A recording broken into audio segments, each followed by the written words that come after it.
prevail against it. At sinabi ko naman sa iyo, o ikaw, Pedro, at sa ibabaw ng batong ito ay itatayo ko ang aking iglesia. At ang pintuan ng Hades ay hindi magsisipanig laban sa kanya. Lahat ay magsabing Amen. Amen. Lahat ay magsabing iglesia. Iglesia. Pag sinabing iglesia, hindi building, hindi samahan. Pag sinabing iglesia, ay tayo. Sabihin natin tayo. Sabihin natin ako. Yung katawan natin ay iglesia ng Diyos. Hindi building, hindi samahan. Kundi tayong mga tinawag at pinili ng Diyos. Kaya tinawag tayong iglesia ng Diyos. Sabi ng Korinto, ino ba nalalaman na kayo ay templo ng Diyos?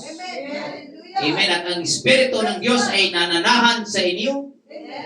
Amen. Kaya yung iglesia na tinutukoy dyan, walang iba kundi tayo, mga kapatid. Praise the Lord. Sika, 1 Corinthians chapter 6, verse 20. Hallelujah. For ye are bought with a price. Therefore glorify God in your body and in your spirit, which are God's. Sapagkat kayo'y pinili sa halaga. Tayo ay binili ng Diyos. Binili tayo, hindi mumurahin, mahalaga. Mayroong price, hindi kayang bayaran. Kaya nga ang kaligtasan ibinigay sa atin dahil hindi kayang bayaran. Walang maka-afford kahit ikaw pa yung pinaka-bilyonaryo sa buong mundo. Hindi ka maka-afford sa price na ibinigay ng Diyos, mga kapatid.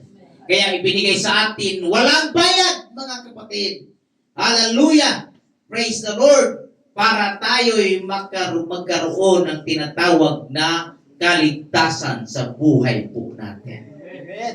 Sapagkat kayo'y pinili sa halaga, luwalhatiin nga ninyo ang sa inyong katawan ang Diyos. Praise the Lord. Hallelujah. Dakilang Diyos, once again, kami po, o Diyos, ay nagpapasalamat. Ang aming kaluluwa ay nakakain ng spiritual na pagkain. Amen. Hallelujah.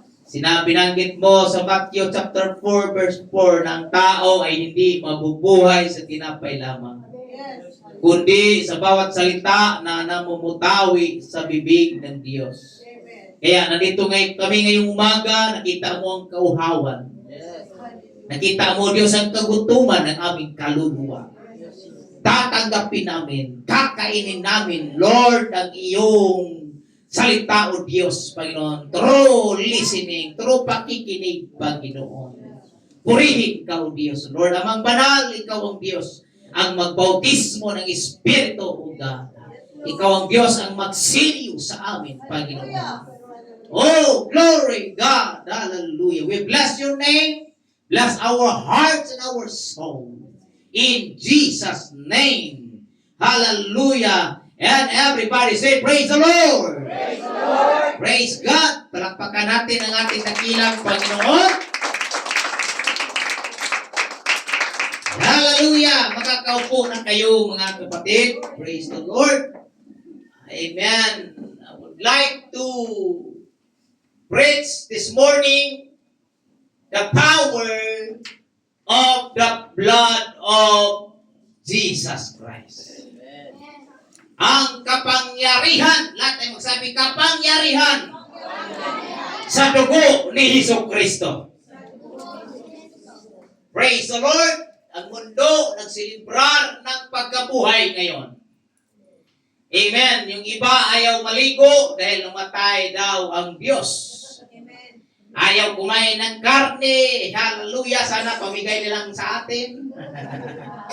Yung iba maraming pamahiin, mga kapatid. Bawal magwalis ng gabi dahil Hallelujah! Nagdusa ang Panginoon, mga kapatid. Hallelujah! Praise the Lord!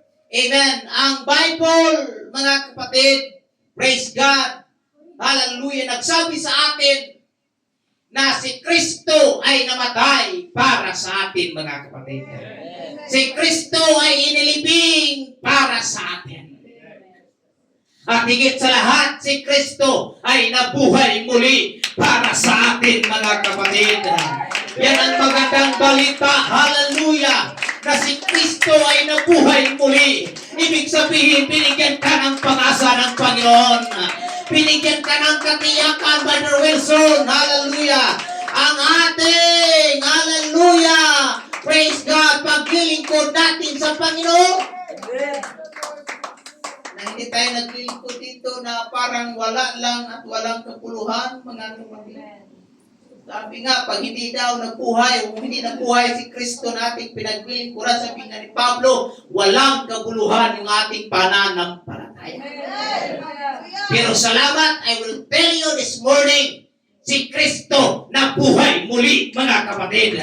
Hallelujah! Even last 2,000 years ago,